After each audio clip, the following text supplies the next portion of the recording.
lahiran misalnya agak lama, ketekan lama, nanti akan timbul kayak seperti belangkon gitu ya, konde gitu. Iya. Begitu pula bekas di vakum tadi. Sedotannya itu. Sedotannya itu nanti akan membentuk bekas gitu ya. Nanti akan pulih kembali seperti normal. Dan itu perlu dipahami. Tapi kadang-kadang tuh ada yang menganggap, aduh kasihan nih kok kayak gini. Sebenarnya nggak apa-apa. Dok, apa sih yang membuat tindakan ini harus dilakukan, Dok? Katanya kalau bayi yang disesar itu tidak sekuat bayi yang dilahirkan normal. Betul. Terus ada yang bilang ya mungkin ini analisis sendiri ya. Soalnya kalau lahir normal kan dia mengalami tekanan pada kepalanya, itu merupakan bagian dari proses ya penguatan dari si bayi dan sebagainya gitu ya. Irama Live Talk.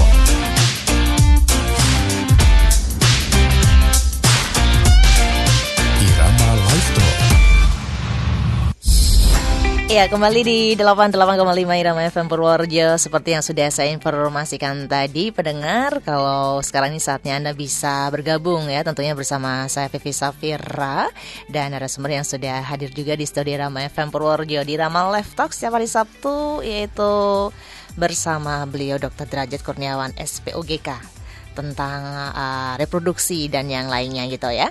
Jadi silahkan buat Anda yang sekarang ini dari kemarin mungkin sudah memendam sebuah masalah, karena beberapa kali memang beliau Dr. Derajat disebutkan dengan sesuatu. Jadi silahkan Anda bisa bergabung by phone 02753214446 ataupun bisa juga lewat SMS WhatsApp di 081392696815. Baik, sekarang saya sapa dulu beliau Dr. Derajat. Selamat pagi, Dokter. Selamat pagi Mbak Vivi. Tanya dong, apa kabar? Apa Tadi kan saya udah kabar? duluan. Apa kabar, Dokter? Alhamdulillah baik. Sehat. Alhamdulillah. Sehat semua kan? Alhamdulillah. Alhamdulillah. Mas Adi sehat nih. Mas Adi Potongan rambut baru, Dok. Oh alah. Saya dikasih pomade ya. Pomade. Iya. Bukan minyak ya, Dok. Dok, alhamdulillah senang nih pas saya lagi piket hari ini. Alhamdulillah dokter bisa rawuh, bisa ngobrol lagi, dan nantinya pasti ada edukasi yang begitu hebat yang bisa didapatkan oleh pendengar Irama FM Purworejo. Karena saya tahu nih beberapa hari vakum dokter itu. Oh iya, Ya kan? padahal waktu saya melakukan pekerjaan itu kadang-kadang juga vakum, Mbak. Maksudnya tahu nggak? Apa? Disedot itu, bayinya di vakum gitu ya. Iya, Kayak kemarin iya. tuh ada. Jadi pasien yang nggak kuat ngeden pada saat sudah kala 2 udah buka 10, yaitu harus dilakukan tindakan namanya vakum gitu kan. Iya. Jadi begitu ada istilah vakum, Mbak, ini saya langsung kliknya ke ini nih, tindakan kebidanan gitu. Baik, Dok, boleh tahu nggak Dok, untuk tindakan dari vakum ini ada, sempat saya dengar sih, ya mungkin cuma omongan orang-orang awam juga yang bilang kalau nanti disedot bayinya di vakum, nanti kepalanya bisa kayak apa itu, lonjong atau gimana, Dok? Ya, jadi begini, sebetulnya memang kepala bayi itu kan masih lunak. Jadi masih bisa berubah bentuk berdasarkan tekanan yang dialami. Contoh misalnya pada saat terutama ibu yang melahirkan baru pertama kali ya. Jadi jalan lahir itu kan masih tegang, masih sempit gitu ya. Sehingga kepala bayinya nanti bentuknya mengikuti jalan lahirnya gitu ya. Begitu. Tapi sebetulnya yang berubah banyak itu bukan tulangnya, walaupun tulangnya itu masih fleksibel. Jadi kita tahu bahwa tulang tengkorak kita itu ada yang dinamakan sutura. Jadi ada kayak tempat perlekatan ya. Jadi bukan terus total blok itu enggak ya, tapi ada celah-celah yang saling berdempetan. Dan itu nanti yang mengatur fleksibilitas dari kepala. Kalau dia misalnya utuh, nanti jatuhnya kan pecah kan. Kalau ketekan pecah. Tapi kalau ini nggak bisa overlap gitu. Karena itu ada tulang rawannya gitu loh.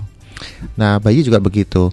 Tapi kalau tulang yang keras ini perubahan fleksibilitasnya nggak terlalu misalnya terlalu besar ya. Tapi yang berubah biasanya jaringan yang di atasnya tulang. Jadi nanti bentuknya kepala itu bisa, kalau misalnya kita lihat langsung loh, kok kayak pakai konde gitu ya. Itu karena kepala tertekan terlalu lama. Tapi itu tidak bahaya.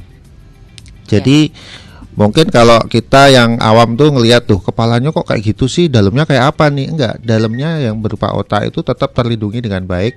Tapi yang berubah itu ya permukaannya aja. Makanya itu tadi kalau lahiran misalnya agak lama, ketekan lama, nanti akan timbul kayak seperti belangkon gitu ya, konde gitu. Iya. Begitu pula bekas di vakum tadi. Sedotannya itu. Sedotannya itu nanti akan membentuk bekas gitu ya. Nanti akan pulih kembali seperti normal. Dan itu perlu dipahami. Tapi kadang-kadang tuh ada yang menganggap, aduh kasihan nih kok kayak gini. Sebenarnya nggak apa-apa. Dok, apa sih yang membuat tindakan ini harus dilakukan, Dok? Jadi itu tindakan emergensi di mana dalam kondisi sudah pembukaan lengkap itu kan bayi segera harus dilahirkan dengan cara ibunya itu mengejan, ngeden gitu ya. Tapi kebanyakan kasus ini si ibu sudah kehabisan tenaga. Jadi powernya itu kurang kuat untuk mengeluarkan kepala bayi. Jadi sebetulnya prinsip melahirkan bayi dengan posisi kepala di bawah itu yang paling besar powernya itu mengeluarkan kepala. Jadi bagian tubuh yang pertama kali dikeluarkan itu adalah kepala. Karena kepala itu mempunyai diameter yang terbesar. Jadi diameter terbesar pada tubuh bayi adalah kepala sebetulnya. Dia jadi pembuka dari jalan lahir ibunya itu. Begitu sudah kepala, yang lain-lain akan lahir dengan mudah. Jadi seperti itu, Mbak.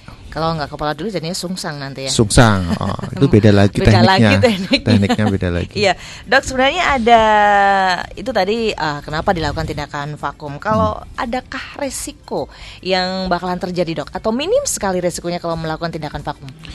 Jadi tindakan vakum itu sudah diatur batasannya, sehingga resiko-resiko yang terjadi bisa dihindari.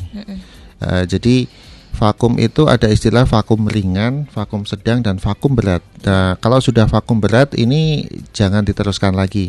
Tanda vakum berat itu biasanya kan itu pakai cup ya, jadi cup yang untuk narik itu ya. Itu cupnya tuh bisa ada batasan lepas 3 kali.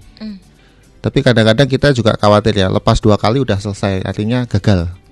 Jadi sudah di-cut, jadi jangan diteruskan lagi karena itu memang ada sesuatu yang membuat kepala bayi itu nggak bisa turun ya. Entah itu pinggulnya sangat sempit, entah malposisi, entah mungkin kepala bayinya yang terlalu besar dan sebagainya. Sehingga vakum ini dibatasi sampai 3 kali lepas. Kalau mamanya 2 kali lepas sudah nggak bisa diangkat lagi melalui vakum, tindakan dari dokter lagi segera sesar emergensi.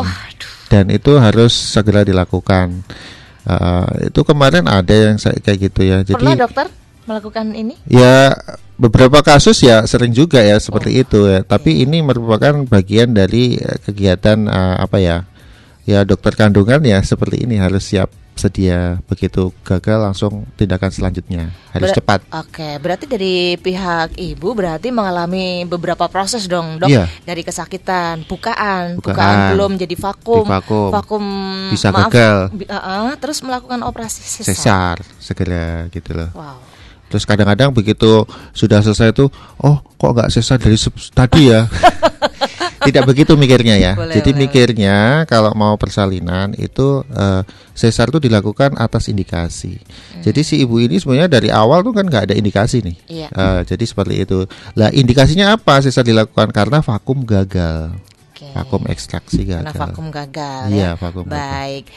Oke. Kalau dari besok babynya ini, Dok, kalau melalui vakum, kalau sesar katanya kalau sesar ini anaknya bisa menuju ke lebih pintar, katanya banyak yang bilang seperti itu. Kalau umpamanya vakum, kan dari kepalanya udah dari kepalanya dulu, Dok, ngedotnya itu. Ya mungkin perlu diteliti ya.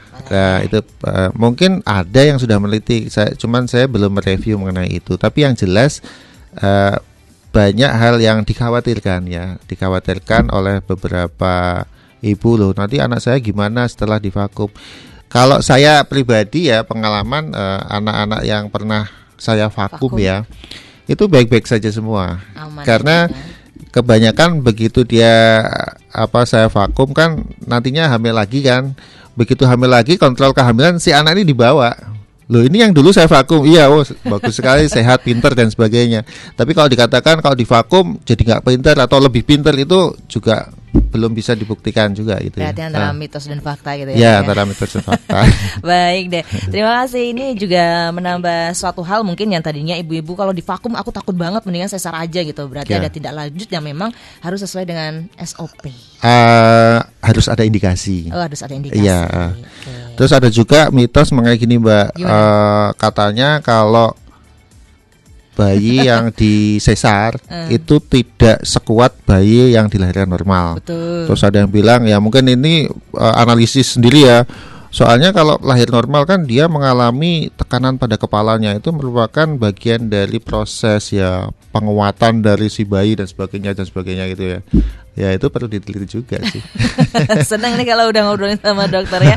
Baik dok, ini Iya. udah ada yang masuk ya lewat sebentar SMS WhatsApp dan ini juga ternyata sama Mas Adi lewat IG-nya Irama FM juga. Ini sebentar, saya agak jauh sekali nih dok. Sebentar. Dokter, oke. Dari Lydia Pratiwi dok. Ini yang gabung melalui IG ya, dokter. Boleh, Mungkin bisa melihat dari sini. Maaf, dokter. Sana. Dokter mau tanya, apa benar sebenarnya posisi melahirkan yang efektif itu sambil jongkok? Terima kasih. Gitu dok. Dari Mbak Lydia Pratiwi. Jadi gini, prinsipnya posisi si ibu ini dibuat supaya jalan lahirnya terbuka maksimal. Makanya ada istilah dalam dunia kandungan dan kebidanan itu, posisi wanita atau posisi ibu yang melahirkan adalah disebut sebagai posisi litotomi. Jadi litotomi itu di mana pangkal paha itu ditekuk ya, ditekuk sedekat mungkin menyentuh perutnya gitu ya. Kemudian lututnya juga nekuk ke dalam. Dan posisi tidur kalau itu kan ya dok? Dalam posisi tidur. Sebetulnya kalau dikatakan kalau jongkok, ada yang mengatakan lebih baik. Nah sekarang gini, antara jongkok dan posisi tidur yang ditekuk tadi itu sebenarnya sama. Gitu. Litotomi juga sebetulnya. Jadi ibaratnya kalau posisi persalinan yang selama ini dilakukan itu sebenarnya jongkok tapi tidur. Posisi tidur. Gitu, sama. Tapi ada yang melakukan eksperimen. Nah, kembali ke eksperimen bahwa kalau melakukan persalinan jongkok sambil berdiri berarti ya itu ya. Itu lebih cepat ya. Bisa juga karena di situ kan ada gaya gravitasi. Gravitasi ke bawah yang arahnya ke pintu keluarnya si bayi. Tapi kalau dalam posisi litotomi tiduran itu kan enggak. Jadi itu murni kekuatan dari si ibu. Mungkin itu yang saya analisis ya, logikanya seperti itu. Tapi kadang-kadang begini, posisi yang betul-betul jongkok itu kan si ibu tidak nyaman. Betul. Capek kan? Karena dia harus menyangga tubuhnya dengan kaki. Betul. Tapi kalau tiduran kan seperti kita tidur kan enak ya dengan punggung gitu ya.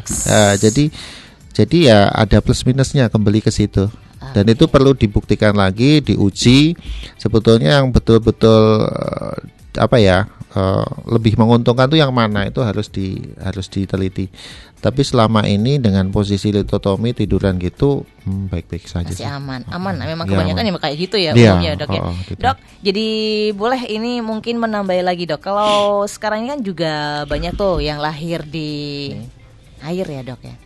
Itu juga. Itu gimana dok itu dok prosesnya? Padahal kan kalau melahirkan kayak artis-artis itu loh dok ya, katanya biar nggak sakit, biar nggak apa. Itu sebenarnya kan berarti air juga bisa masuk di area kita gitu, sebagai wanita. Terus gimana gitu prosesnya, nggak bisa membayangkan. Nah itu prinsipnya seperti hidroterapi juga ya. Jadi melahirkan di air itu artinya bisa mengurangi rasa sakit. Salah satunya seperti itu. Tapi kan itu kembali ke risk and benefit ya, keuntungan dan kerugian. Nah kalau kerugiannya, sebetulnya kerugian ini bisa diminimalisir, tapi membuat kita repot gitu loh. Yang tadi yang Mbak Vivi mungkin berpikir nanti kalau masuk ke sini malah jadi infeksi. Betul itu. Jadi nanti kalau misalnya air itu kan bisa masuk kemana-mana nih. Ya takutnya nanti terjadi bahaya infeksi contohnya. Kecuali kalau airnya betul-betul steril ya, itu nggak apa-apa. Terus bahaya ini kalau memang prosedurnya mungkin belum biasa sehingga malah si bayi ini mau tambah tersedak gitu ya. Kan bahaya sekali. Karena bayi begitu lahir itu kan langsung spontan dia akan bernapas dan menangis ya. Dan itu ada proses dia menghirup gitu. Lah kalau menghirupnya ternyata telat gitu, masih di dalam air gimana? Berapa detik gitu ya? Nah, itu tersedak, itu juga bahaya. Jadi perlu dipertimbangkan lagi ya. Ada apa ya, sisi keuntungannya atau negatifnya gitu ya, Iya. Dok ya. Tapi semua tindakan itu ya silahkan monggo. Kalau memang itu memang dari dokternya itu sudah terbiasa melakukan dan itu nyaman bagi si penolong dan artinya dengan dokternya dan nyaman juga dengan si ibunya, itu boleh-boleh aja dilakukan sebagai suatu prosedur tetap gitu ya. Tapi itu monggo. Tapi memang hal-hal yang sudah terbukti aman itu boleh sih misalnya diterapkan. Contoh misalnya saya pengen melakukan ini persalinan di air ya, asal aman itu nggak masalah gitu loh. Aman buat, dan itu dijadikan prosedur tetap di iya, situ. betul. Gitu. Buat baby dan ibunya pastinya ya, Dok, itu. ya. Gitu. Hilang berapa detik aja langsung. Tahu Gitu. nih. Jadi itu ada keuntungan dan kerugian. Silahkan mau menilai melakukan tindakan. Memang tindakan tuh memang banyak macamnya. Makanya kadang-kadang ada istilah itu ya dari istilah kuno sebenarnya bahwa ilmu kedokteran tuh kayak seni juga gitu loh. Karena banyak kemungkinan yang bisa dilakukan. Oke, Gitu. baik, Dok. Terima kasih buat Mbak Lydia Pratiwi ya sudah ikutan gabung lewat IG-nya Irama FM Purworejo. Ini ada yang bergabung juga, Dok. Kita sapa dulu KPI. Bener ya? Komisi Penyiaran Indonesia. Oh iya, monggo Iya, KPI. ini ikutan bergabung. Berarti sedang menyaksikan kita juga, Dok, berdialog, Dok.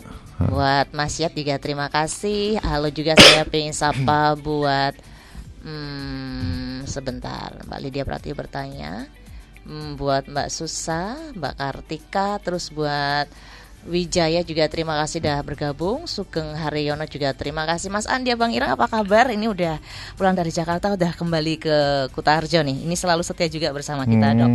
Salah satu pelaku UMKM yang ada di Purworejo ya, Dok ya. Oh gitu. Baik, saya sekarang ada di WhatsApp. Ini mau bertanya di 0813926915 ya. Sambil Anda yang melalui IG bisa bertanya lagi, bergabung bersama kami. Dari Ibu Ida yang ada di Katerban, Dok. Usia saya 35 tahun, sedang hamil 7 bulan, tapi akhir-akhir ini sering mengalami sesak nafas. Apakah akan berdampak dengan kehamilan saya? Cara mengatasinya bagaimana? Terima kasih, dokter. Ya. Bagus sekali pertanyaannya, dan ini banyak juga ditanyakan oleh ibu-ibu hamil yang lain ya. Sehingga ini mewakili penanya yang lain. Jadi sesak napas pada ibu hamil itu harus kita ketahui sebabnya apa. Ya. Ada ibu hamil yang mempunyai sakit asma, itu jelas sesak ya. Mengi itu ada gejalanya, dan itu biasanya sebelum hamil pun dia sudah mempunyai penyakit asma itu, dan itu mudah dikenali. Sehingga kalau misalnya ada ibu hamil sesak gitu ya, punya asma nggak punya, oh ya sudah, berarti kita harus pastikan itu asma bener apa enggak kan.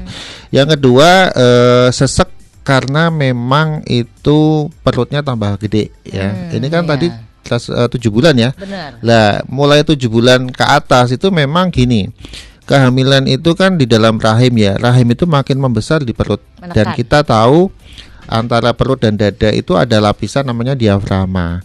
Diafragma itu penting sekali sebagai bagian tubuh yang membantu pernapasan. Jadi membantu menarik napas dan mengeluarkan napas. Begitu kehamilannya besar dan menekan diafragma, maka space dari napas itu kan jadi terkurangi oleh karena besarnya si rahim tadi. Nah, itu yang sering dirasakan, kok saya jadi sesak ya, Dok, gitu ya. Ya, punya sakit asma enggak, punya sakit jantung enggak. Begitu jantungnya diperiksa, oh enggak apa-apa. Oh, berarti ini karena perutnya tambah besar aja. Ya. Dan ternyata benar, begitu sudah melahirkan, oh lega gitu ya. Dan itu saya kira sesaknya tidak terlalu berat ya. Dan kita harus juga waspada apakah sesak ini berkaitan dengan masalah jantung. Nah, masalah jantung ini mudah dikenali, terutama kalau memang sebelumnya sudah punya bawaan ya sakit jantung. Tapi kalau misalnya penyakit jantung yang timbul karena kehamilan itu juga bisa juga ya. Biasanya mudah dikenali kalau sakit jantung itu misalnya tidur kalau nggak diganjel bantal kok sesek ya. Jadi kalau setengah duduk tidurnya itu lega, itu kadang-kadang suatu gejala penyakit jantung. Kemudian jalan sedikit ringan gitu aja udah menggeh-menggeh gitu. Itu artinya beban jantungnya mudah capek gitu ya. Nah, itu mudah dikenali ya. Kalau sudah ada gejala-gejala seperti itu, periksalah ke dokter sehingga nanti jantungnya bisa dideteksi ada kelainan apa enggak. Dok, kalau umpamanya yang benar-benar si ibu ini adalah kena asma umpamanya, Asma. apakah ini akan berpengaruh dengan janinnya? Atau Kalau gimana, Dok? asmanya berat dan kronis bisa jadi karena dengan adanya asma maka asupan oksigen di tubuh itu kan tidak maksimal. Mungkin biasanya 99% atau 100%, ini cuman 90% maksimal yang bisa beredar di dalam tubuh. Itu menjadikan pertumbuhan janin terhambat. Jadi seperti itu. Dan yang jelas nanti yang mungkin secara emergensi pada saat persalinan. Nah ini dok, apakah harus kalau 9 bulan kayaknya kelamaan kasihan babynya, ataukah usia 7 bulan boleh dikeluarkan dok atau gimana dok? Oh jangan, 7 bulan kan masih sangat kecil. Tapi sebetulnya ya selama hamil ini tidak ada masalah karena obat-obatan asma kan banyak mbak. Jadi ibu dengan asma sekarang nggak usah khawatir. Banyak sekali obat-obatan yang aman untuk kehamilan. Sehingga saya kira kalau ada asma yang kronis tidak teratasi, saya kira tidak ya, karena obat-obatannya banyak. Dan obat-obatan itu semakin aman karena cukup dihirup aja itu udah lega. Jadi namanya inhaler gitu ya. Obatnya bisa, begitu pula pil juga ada ya. Dan itu tidak mahal, di puskesmas pun disediakan. Jadi contoh salbutamol atau teofilin itu begitu ditelan wah jadi lega. Kemudian masalah persalinan pun juga harus ada antisipasi bagi si penolong untuk mencegah pasien pada saat persalinan itu tidak kumat. Kan kadang-kadang asma ini awalnya baik-baik saja, tahu-tahu serangan gitu ya. Jadi serangan asma bisa terjadi kapanpun. Sehingga sebelumnya kita kasihkan obat dulu untuk pencegahan, baru kita lakukan pertolongan. Gitu. Kalau umpamanya menghirup itu aman buat babynya dok? Aman mbak. Aman. Iya, karena menghirup tuh lebih ke arah lokal ya, lokal di salurannya aja. Jadi tidak sampai beredar ke seluruh tubuh. Oke. Begitu. Baik, Mas Adi, boleh saya ini Mas Adi, ini kayaknya ada yang gini. Ada yang masuk yang ini WhatsApp-nya lagi. Dekat sebentar ya berarti ya. Nanti saya kembali lagi ke situ gimana? Bisa ya. Oke dok, ini ada yang bertanya dok. Boleh. Dari Mas Alpian. Iya. Bertanya lewat WhatsApp juga.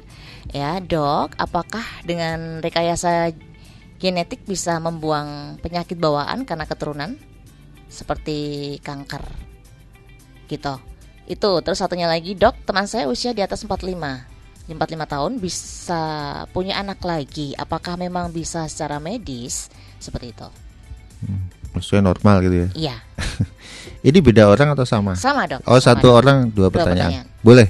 Oke mas. Pertanyaan pertama, rekayasa genetik apakah bisa membuang penyakit? Bisa jawabannya. Bisa ya. Bisa. Jadi sekarang secara genetik itu sangat-sangat canggih ya. Jadi memang ada beberapa penyakit yang istilahnya teriring pada gen. Banyak kan kayak talasemia, kayak diabetes, kayak asma itu ya. Itu mereka itu melekat dalam gen yang bisa diturunkan. Nah, dengan rekayasa genetik, gen-gen yang merugikan itu bisa dibuang kromosomnya. Jadi ini betul-betul sangat ilmu yang sangat mikro ya. Jadi ahli-ahli genetik ini merekayasanya itu dalam tingkat kromosom. Padahal kita tahu kromosom itu letaknya di mana, Mbak Vivi? Dimana? Jauh di dalam inti sel. Jadi ada sel aja udah kecil. Kecil banget. Kita cari intinya. Lah di dalam inti itu ada kromosom. Bayangin. Luar biasa memang ilmunya. Rekayasa seperti itu yang saya tahu ya di Indonesia belum bisa dilakukan. Mungkin di negara-negara maju yang penelitiannya selalu dilakukan itu ada itu jurnal-jurnalnya. Silahkan kalau mau mereview di searching. Sekarang mudah sekali kok searching seperti itu, AI langsung jawab, nanti ada sumbernya dan sebagainya. Itu penelitian terbaru. Kemudian pertanyaan kedua yang mengenai 45 tahun usia. 45. Nah, begini. Jadi semakin tua usia ibu hamil itu memang semakin tinggi resiko atau rawan resiko-resiko yang membahayakan ya. Salah satu yang paling membahayakan adalah adanya nantinya bisa timbul perdarahan pasca persalinan. Kenapa? Pada usia yang sudah tua itu kontraksi rahim itu tidak sekuat pada yang masih muda. Ya, ibaratnya kita punya otot nih. Kita berolahraga kalau masih muda itu kan masih wah gitu ya, kuat gitu ya, ngangkat barbel sekian kilo. Tapi kalau sudah tua kan aduh ototnya udah nggak kuat nih ya gitu. Begitu pula rahim itu kan mirip dengan otot yang bisa kontraksi ya. Pada usia tua kontraksinya tidak sekuat pada yang masih muda, walaupun memang dengan obat-obatan bisa dikuatin. Ya boleh-boleh aja memang pakai obat, tapi itu dilakukan di mana? Di tempat yang fasilitasnya lengkap. Jangan di usia 45 lahirannya aku mau di puskesmas aja. Ya itu sangat tidak aman. Tapi sekarang kan kita sudah tahu bahwa puskesmas itu sudah aware semua masalah yang resiko tinggi itu mereka tolak. Artinya mereka ya saya pengen di puskesmas saja misalnya gitu ya. Nggak ada puskesmas yang mau mengantisipasi melihat usianya aja 45 itu pasti langsung dirujuk ke rumah sakit yang lebih lengkap. Ya, jadi saran saya seperti itu, mau melahirkan normal boleh-boleh aja. Bukan berarti 45 harus sesar, enggak juga ya. Kalau misalnya dia masih kuat mengerjan, enggak masalah. Nanti antisipasi perdarahannya biasanya kita langsung melakukan tindakan masase, kemudian diberikan obat-obatan ultratonik.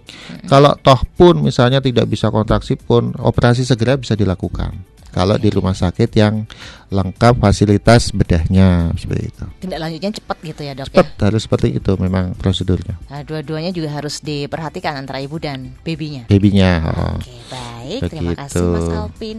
Dan terima kasih buat yang udah gabung di IG. Monggo bisa bertanya lagi. Mungkin dokter bisa sambil ngunjuk. Boleh. Iya. Seduhan penuh kasih sayang nih dari Mas. Kasih sayang. Ya, saya nggak perlu menyebutkan merek tehnya ya, nanti endorse. Oke, buat Mas Huda terima kasih udah gabung. Ibu Mutia Faiz juga bergabung. Ini dokter lagi ngunjuk mungkin lambaian tangan. Oh iya.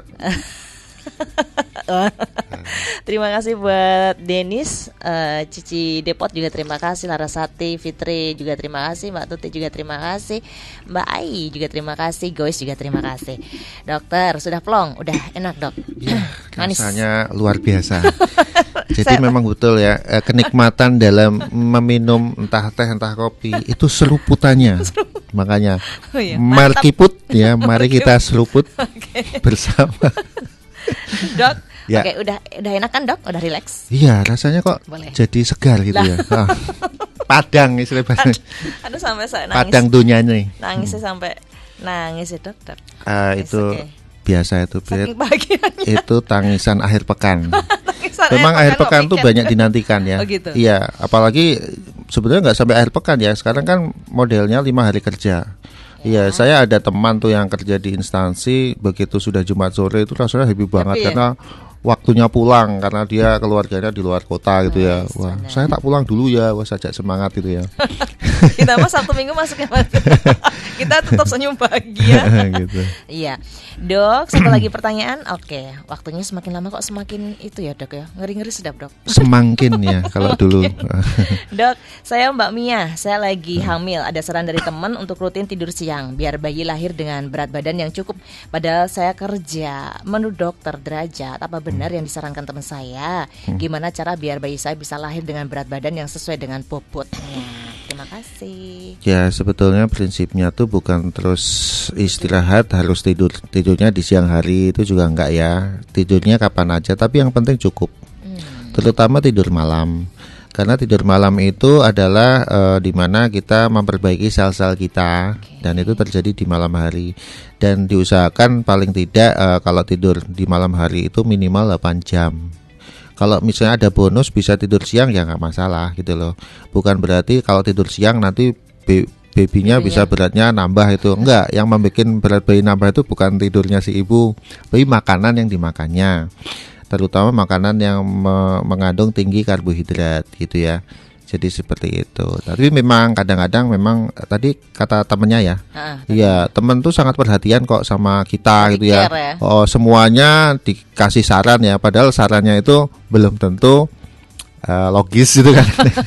Tapi karena perhatian, oh kowe kudu bobok siang ben ngene. Oh ya, itu suatu bentuk perhatian ya. Tapi kebenarannya belum tentu gitu ya. Baik, Dok, tapi untuk masalah berat badan baby ini kan bisa selalu dicek ya usia 1 selalu, bulan, 2 bulan, 3 bulan selalu. gitu ya, Dok ya. Jadi dengan USG kita pastikan beratnya bertambah apa enggak, cukup apa enggak, sesuai dengan usia kehamilannya apa enggak. Itu pasti bisa diukur dan nanti bisa mengetahui ini normal enggak sih pertumbuhannya, apa ini ada gejala pertumbuhan terhambat. Ya, seperti tadi pasien tadi pagi juga ada usia 35 minggu itu kan biasanya 32 minggu itu kan biasanya 1,9 kilo sampai 2 kiloan gitu ya. Ini tadi kok cuman 1,5 kilo. Waduh Bu, kok kurang ini. Oh iya Dok, memang saya kalau hamil sudah mulai tua ini kok malas makan ya gitu. Ini kurang asupan gizinya kurang. Terus akhirnya saya kasih saran makanan yang harus dimakan apa dan sebagainya gitu. Ya, berarti memang harus ada, ibaratnya dikasih jalan ini itu gitu. Iya, ini sekarang penting sekali dan ini menjadi perhatian nasional bahwa kita harus menurunkan angka stunting. Dengan pertumbuhan terhambat itu akan menimbulkan bayi-bayi yang lahir stunting, Mbak. Itu pasti. Iya, karena dia kurang berat badannya. Padahal kita tahu perkembangan otak janin kan stunting itu nanti mesti ngaturnya di otak ya. Itu 1000 hari pertama pertumbuhan dari janin, mulai dari dalam kandungan sampai beberapa bulan di luar kandungan. Jadi itu harus diperhatikan sejak dalam kandungan. Dari kandungan aja nggak tumbuh ininya, waduh perkembangan otaknya gimana nanti gitu. Betul, oke. Baik, pokoknya Mbak Mia nggak usah khawatir. Itu tadi udah disampaikan sama Dokter Derajat ya. Untuk tidur yang cukup di malam hari juga bisa dan pastinya makanan-makanan yang bergizi. Bergizi ya, artinya makan bergizi itu ya cukup protein, terutama protein hewani ya. Jangan protein nabati aja. Memang tempe tahu itu kan protein tapi nabati. Nah ini yang hewani ya. Contoh misalnya ikan daging salmon. Wah apalagi ikan salmon ya ampun. Memang ono rego ono rupo. Salmon itu memang gizinya tinggi apalagi untuk perkembangan janin ya. Ada DHA-nya dalam dosis tinggi ya.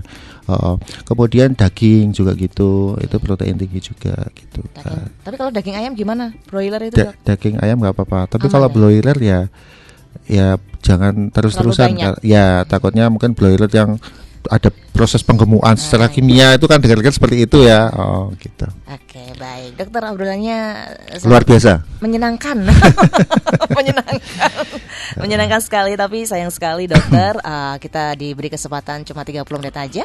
Jadi sebelum saya tutup, monggo Dokter closing statement dan mungkin ada sesuatu yang belum tersampaikan. Silakan monggo Dokter.